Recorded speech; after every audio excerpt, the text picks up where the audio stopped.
Today I'm going to read a poem by Rumi called Craftsmanship and Emptiness.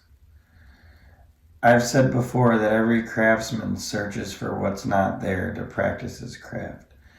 A builder looks for the rotten hole where the roof caved in. A water carrier picks the empty pot.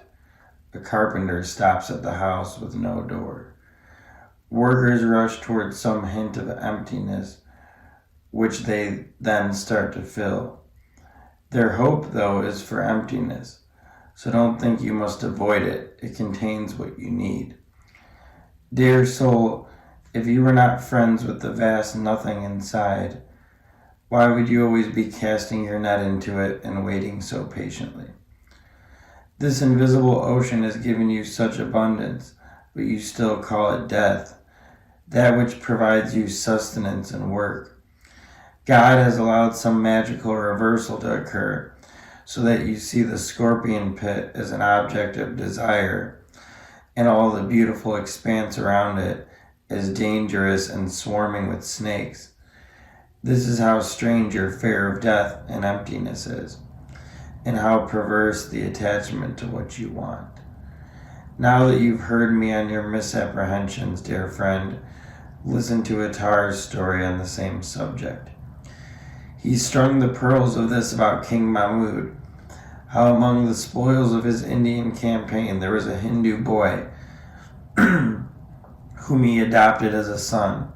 He educated and provided royally for the boy, and later made him vice-regent, seated him on a gold throne beside himself. One day he found the young man weeping. "Why are you crying? You're the companion of an emperor. The entire nation is ranged out before you like the stars you can command." The young man replied, "I'm remembering my mother and my father, and how they scared me as a child with threats of you." "Uh-oh, he's headed for King Mahmud's court. Nothing could be more hellish. Where are they now when they should see me sitting here?" This incident is about your fear of changing. You are the Hindu boy Mahmud, which means praise to the end, is the spirit's poverty or emptiness. The mother and father are your attachment to beliefs and blood ties and desires and comforting habits. Don't listen to them. They seem to protect, but they imprison. They are your worst enemies. They make you afraid of living in emptiness. Someday you'll weep tears of delight in that court, remembering your mistaken parents.